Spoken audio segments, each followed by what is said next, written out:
नमस्कार दोस्तों, आज हम लोग शुरू करेंगे कला का एक नया चैप्टर एलिफेंटा गुफा। जैसा कि हम लोग देख रहे हैं कि हम लोग लगातार वीडियो गुफा से संबंधित आ रही है, तो उसमें हम लोग आज हम लोग एक नया चैप्टर जुड़ेगा जिसका नाम है एलिफेंटा गुफा। तो हेडिंग हम लोग डाल लेंगे एलिफेंटा गुफा।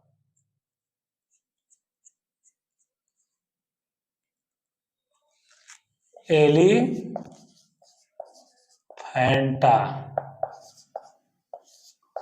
गुफा। अब एलिफेंटा गुफा, जैसा कि नाम ही से पता चल रहा है कि इसमें हाथियों के सबसे ज्यादा चित्र या मूर्ति होंगे, तो इसमें चित्र है कि मूर्ति, इसको हम लोग एक एक करके समझेंगे। पहले हम लोग देखते हैं कि किस राज्य में है, तो राज्य हम लोग देखेंगे, राज्य इसका हो जाएगा महाराष्ट्र। ठीक, तो महाराष्ट्र में कहाँ पे है, जिला के अंतर्गत हम लोग इसका जिला हो जाएगा मुंबई। आज का मुंबई, पहले का बंबई। जिला इसका हो जाएगा मुंबई और राज्य हो जाएगा महाराष्ट्र।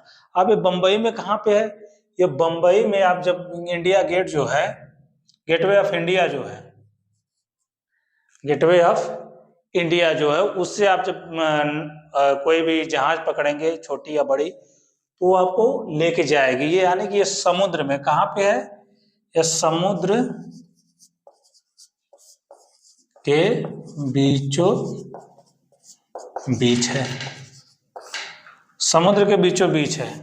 समुद्र के बीचों बीच मतलब कहाँ पे, तो मतलब एक ये समुद्र से जब आप मुंबई से चलेंगे, गेटवे ऑफ इंडिया से आप जब चलेंगे बोट के द्वारा, तो 6 मील जब आप अंदर जाएंगे, कितने मील, समुद्र के बीचों बीच कितने दूर, 6 मील। 6 मील की दूरी पर, 6 मील की दूरी पर एक टापू पर स्थित है, एक टापू पर स्थित है। अब हम लोग समुद्र के बीचों बीच है, और समुद्र में यानी कि बीच में एक पहाड़ों का टापू है, उसी पे यह गुफा स्थित है। तो जब ये समुद्र के बीचों बीच स्थित होगी तो चारों तरफ ये समुद्र से घिरी होगी।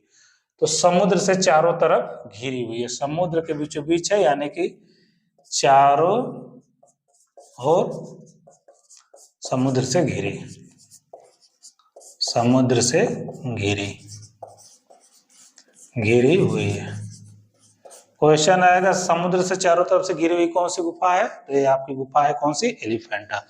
एलिफेंटा तो यह हो गई आपकी गुफा, लेकिन इसका वास्तविक नाम क्या था, एलिफेंटाबाद का नाम है, वास्तविक नाम हम लोग देखते हैं। इसका वास्तविक नाम है, वास्तविक नाम, या इसी को आप कह सकते हैं प्राचीन नाम, प्राचीन नाम। वास्तविक या प्राचीन नाम के अंतर्गत हम लोग देखेंगे, इसका नाम है धारापुरी, धर्मपुरी या श्रीपुरी। 3 नाम है इसके, कौन से, धारापुरी या धर्मपुरी और श्रीपुरी। टोटल एलिफेंटा गुफा के कितने नाम हो गए, टोटल एलिफेंटा की गुफा हम लोग देख रहे हैं 4 नाम हो गए। पहला तो एक एलिफेंटा, दूसरा धारापुरी या धर्मपुरी और श्रीपुरी। तो इसके 4 नाम हो गए, धारापुरी, धर्मपुरी, श्रीपुरी, 3 इधर, एक एलिफेंटा, 4। अब एलिफेंटा नाम इसका क्यों पड़ा, इसको हम सब आगे समझेंगे कि एलिफेंटा इसका नाम क्यों पड़ा। उसको समझने से पहले हम लोग देखते हैं कि इसका समय कब की ये बनी है और निर्माण करता कौन है। तो समय इसका हम लोग देखेंगे, समय जो है 8वीं शताब्दी। ये 8वीं शताब्दी के टाइम पीरियड, जैसा कि इतिहास के अंतर्गत हम लोग 8वीं शताब्दी, वो भी महाराष्ट्र के क्षेत्र में कौन राज्य करते थे, राष्ट्रकूट राज करते थे। तो 8वीं शताब्दी में अगर वहां राष्ट्रकूट राज कर रहे हैं तो राष्ट्रकूट ही बनवाएंगे। तो इसको बनवाया कौन है, निर्माण करता इसके राष्ट्रकूट के सामंत है। कौन है, निर्माण करता। निर्माणकर्ता के अंतर्गत हम लोग देखेंगे कि राष्ट्रकूट के सामंत कौन है, राष्ट्रकूट के सामंत शिलाहार शासक, शिलाहार शासक। एक एक चीज ध्यान से देखते जाएंगे। निर्माणकर्ता कौन हो जाएंगे, राष्ट्रकूट के सामंत शिलाहार शासक। ये तो हम लोगों का समय 8वीं शताब्दी, और निर्माणकर्ता राष्ट्रकूट के सामंत शिलाहार शासक हो गए। अब हम लोग देखेंगे कि ये किस धर्म से संबंधित है ये गुफा। जैसा कि हम लोग देखते हैं कि हर गुफा में कोई ना कोई धर्म से संबंधित, तो यह किस धर्म से संबंधित, तो देख लेते हैं हम धर्म। कौन सा धर्म हो जाएगा? धर्म के अंतर्गत हम लोग देखें इसके धर्म जो है यह शैव धर्म। कौन सा धर्म? शैव धर्म। शैव धर्म मतलब भगवान शंकर महादेव को मानने वाले लोगों का एक, जो शिव भगवान को मानते हैं और शिव भगवान की आराधना करने में विश्वास रखते हैं, उस धर्म के लोगों को हम लोग क्या कहते हैं? शैव धर्म। तो यह शैव धर्म से संबंधित है, यानी कि इसमें शंकर भगवान से संबंधित गुफाएं में चित्र और मूर्तियां हैं। तो धर्म कौन सा हो गया? शैव धर्म। तो क्वेश्चन बनेगा शैव धर्म से इनमें से निम्न में से शैव धर्म से संबंधित गुफा कौन सी है? तो एलिफेंटा। और यह विख्यात किस लिए है? विख्यात, यानी विख्यात भी होगी। विख्यात क्यों है?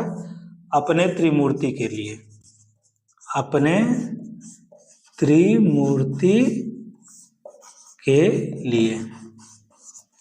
अब त्रिमूर्ति के अंतर्गत कौन आते हैं? सभी लोगों को पता है। पहले हो जाएंगे आपके ब्रह्मा, दूसरे नंबर पे हो जाएंगे विष्णु और महेश। यही लोग त्रिमूर्ति के नाम से प्रसिद्ध है। ब्रह्मा, विष्णु, महेश त्रिमूर्ति के नाम से फेमस। तो यानी कि ये गुफा विख्यात किस लिए है? अपने त्रिमूर्ति के कारण। त्रिमूर्ति के कारण कौन सी गुफा फेमस है? आपकी एलिफेंटा। अब इतनी चीजें हम लोगों को क्लियर होगी। अब विख्यात भी हो गया। अब हम लोग देखेंगे कि इस गुफा का नाम एलिफेंटा क्यों पड़ा, क्योंकि इसका पुराना नाम तो धरापुरी, धर्मपुरी या श्रीपुरी है। तो इसके अंतर्गत हम लोग देखेंगे, इसको हम ऊपर लिख लेते हैं कि इसका नाम एलिफेंटा क्यों पड़ा। एलिफेंटा गुफा नाम पड़ने के कारण है कि इसकी खोज पुर्तगालियों ने किया। कौन किया? पुर्तगालियों। पुर्तगाली जब इधर से गुजरे तो उनको दूर से समुद्र में हाथी की प्रतिमा दिखाई दी, यानी इस गुफा में हाथी की प्रतिमा इनको दूर से दिखाई दी। तो जब जाके ये लोग पास में देखे तो वहां सच में हाथी की प्रतिमा थी, यानी कि हाथी के शिलाखंड थे, हाथी पत्थर के बनाए हुए हाथी। इस वजह से इस गुफा का नाम इन लोगों ने ही एलिफेंटा रख दिया। तो एलिफेंटा गुफा धर्मपुरी, श्रीपुरी या धरापुरी गुफा का नाम एलिफेंटा कौन रखा? तो एलिफेंटा आपके पुर्तगाली रखे। तो इसको हम लोग देख लेते हैं कि पुर्तगालियों ने, कौन? पुर्तगाली क्या करते हैं? हाथी शिला खंड को देखकर इसका नाम एलिफेंटा रखते हैं। एलिफेंटा रखते हैं। अब हम लोगों को क्लियर हो गया कि इस गुफा का नाम एलिफेंटा क्यों पड़ा। क्यों? क्योंकि पुर्तगालियों ने इसमें क्या देखा? पत्थर के जो इसके शिलाखंड यानी पत्थर के जो खंड, उसमें हाथी की प्रतिमा देखी। इस वजह से इस गुफा का नाम इन्होंने एलिफेंटा रख दिया। एलिफेंटा कौन रखे? पुर्तगाली। अब वो जो हाथी की प्रतिमा है वर्तमान में कहाँ पे है? जिसको ये लोग देखे तो वर्तमान में हम लोग देखेंगे, वर्तमान में हाथी शिला खंड, या इसी को कह सकते हैं हाथी की प्रतिमा। हाथी की प्रतिमा जो है वर्तमान में इस समय मुंबई के विक्टोरिया गार्डन संग्रहालय के यहाँ रखी गई है। कहाँ पे? हाथी की प्रतिमा वर्तमान में हाथी शिलाखंड, हाथी की प्रतिमा कहाँ पे है? मुंबई के Victoria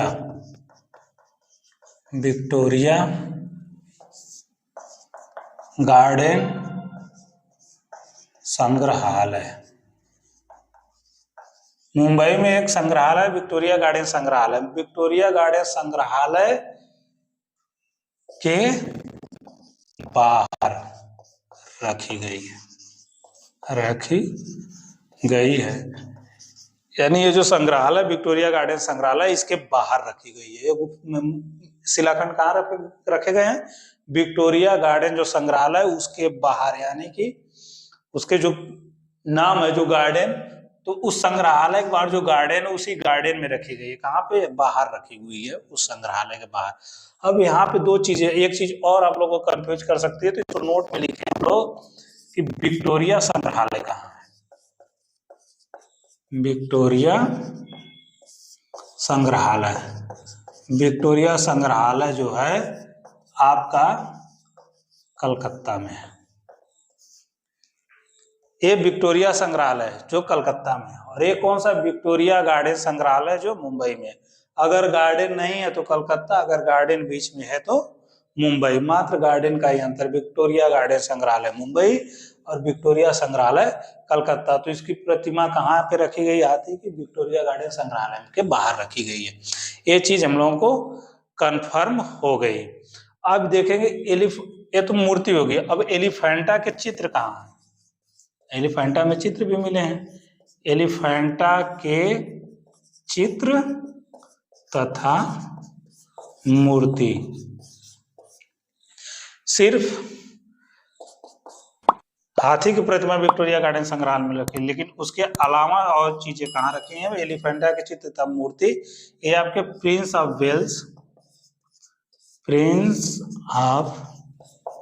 Wales Museum, Prince of Wales Museum Mumbai, Prince of Wales Museum Mumbai में रखी गई है। ये चीजें क्लियर हो गई। एलिफेंटा की मूर्ति यानी हाथी की प्रतिमा कहाँ पे है? विक्टोरिया गार्डन संग्रहालय में। उसके अलावा एलिफेंटा गुफा के चित्र और अन्य मूर्तियां कहाँ पे हैं? यहाँ पे आपके है एलिफेंटा के अन्य जो चित्र हैं Prince of Wales Museum Mumbai में रखे गए हैं। तो क्लियर हो गया कि चित्र और मूर्ति कहाँ है? Prince of Wales Museum Mumbai में और आपके हाथी की प्रतिमा विक्टोरिया गार्डन संग्रहालय में। अब हम लोग देखेंगे इसके कौन से चित्र हैं जो वहां पे रखे गए हैं। चित्र और मूर्तियों को देखेंगे कि जो प्रिंस ऑफ वेल्स म्यूजियम में रखे गए हैं। तो उन चित्रों में कुछ प्रमुख मूर्तियों के देखते हैं। प्रमुख मूर्ति में हम लोग देखेंगे शिव द्वारा अंधक राक्षस का वध। कौन सा? शिव द्वारा किसका वध? अंधक राक्षस का वध। ये आपको का पहला नंबर का मूर्ति हो गई, शिव द्वारा अंधक राक्षस का वध। दूसरा शिव और पार्वती की मूर्ति, दूसरे नंबर पे आप लिख लीजिए शिव व पार्वती के विवाह की मूर्ति ध्यान दीजिएगा, शिव एवं पार्वती के विवाह की मूर्ति। जबकि वही चित्र कहाँ पे है? बादामी में। चित्र बादामी में। शिव एवं पार्वती के विवाह के चित्र बादामी में है, लेकिन शिव और पार्वती के विवाह की मूर्ति कहाँ पे? आपके एलिफेंटा में। तीसरे नंबर पे हम लोग देखेंगे शिव का तांडव।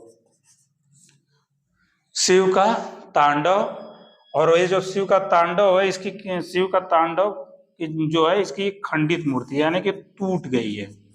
शिव का तांडव की खंडित मूर्ति। ये मूर्ति कैसी है? टूट चुकी है।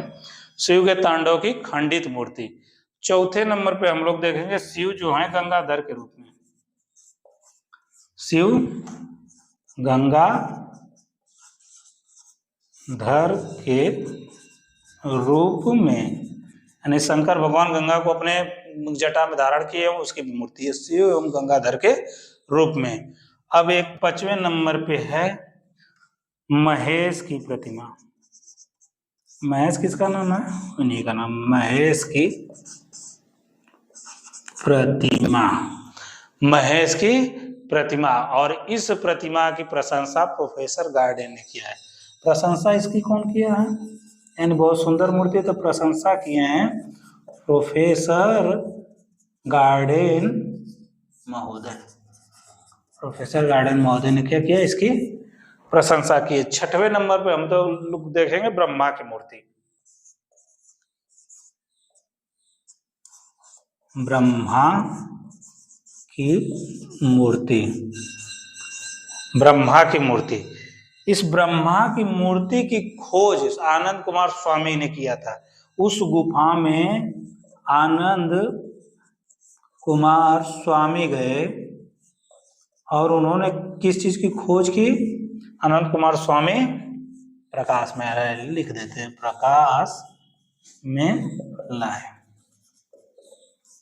ब्रह्मा की मूर्ति एलिफेंटा गुफा से प्रकाश में कौन लाया? आनंद कुमार स्वामी लाए। 7वें नंबर की इसकी प्रतिमा है योगी राज की मूर्ति। योगी राज की मूर्ति, योगी राज कौन है? भगवान शिव, योगी राज की मूर्ति। अब 8वें नंबर पे शिव अर्धनारीश्वर के रूप में उसको ऊपर लिखते हैं।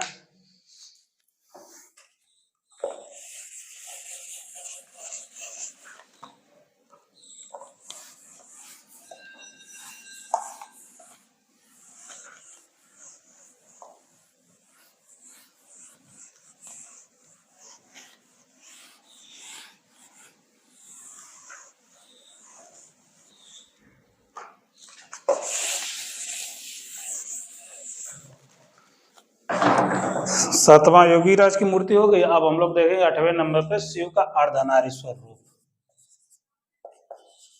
शिव का अर्धनारीश्वर, शिव का अर्धनारीश्वर रूप, यानी भगवान शिव की एक ऐसी मूर्ति है जिसमें भगवान शंकर और पार्वती लोगों को आधा आधा दिखाया गया। तो शिव का अर्धनारीश्वर रूप की मूर्ति भी यहाँ पे है। और एक यहाँ का प्रसिद्ध मूर्ति है रावण कैलाश पर्वत को उखाड़ते हुए। रावण कैलाश पर्वत को उखाड़ते हुए।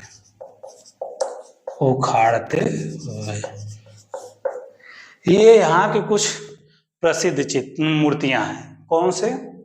रावण कैलाश पर्वत को उखाड़ते हुए, शिव का अर्धनारीश्वर रूप, शिव द्वारा अंधक राक्षस का वध, स्वयं पार्वती विवाह की मूर्ति, शिव का तांडव की खंडित मूर्ति, गंगाधर के रूप में महेश की प्रतिमा, ब्रह्मा की मूर्ति, योगीराज की मूर्ति।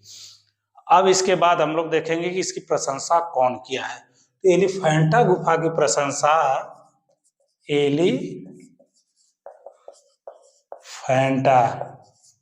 गुफा की प्रशंसा, एलिफेंटा गुफा की प्रशंसा फ्रांसीसी मूर्तिकार, कौन से? विश्व विख्यात मूर्तिकार फ्रांस के कौन से? रोदा। तो फ्रांसीसी मूर्तिकार कौन है? रोदा। रोदा या इन्हीं को रोडिन भी बोलते हैं। इन्होंने इसकी प्रशंसा करते हुए कहा है कि ऐसी मूर्ति शिल्प पूरे संसार में कोई नहीं है। इन्होंने क्या किया है? प्रशंसा करते हुए कहे हैं कि ऐसी मूर्ति शिल्प इस संसार में कोई नहीं है। तो ऐसी मूर्ति शिल्प इस संसार में नहीं है। और इसी के साथ इन्होंने एक और बात कहा है कि भारत का दर्शन, भारत का संपूर्ण दर्शन, यानी कि पूरा दर्शन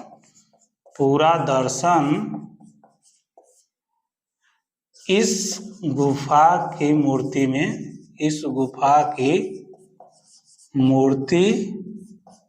में दिखाई देता है। और वह दर्शन कौन सा है? सत्यम शिवम सुंदरम का, सत्यम शिवम सुंदरम। हम नहीं कह रहे हैं, ये कौन कह रहा है? फ्रांसीसी मूर्तिकार रोदा या रोडिन कर रहे हैं कि इस संसार में इससे बढ़ के कोई मूर्ति शिल्प नहीं है। और भारत का जो दर्शन है सत्यम शिवम सुंदर, ये इस पूरा दर्शन भारत का समाहित है इस मूर्ति में हम लोगों को दिखाई देता है। तो ये आज हम लोगों की कंप्लीट हुई एलिफेंटा गुफा। अब हम लोग अगले चैप्टर में दूसरी गुफा के बारे में अध्ययन करेंगे। धन्यवाद।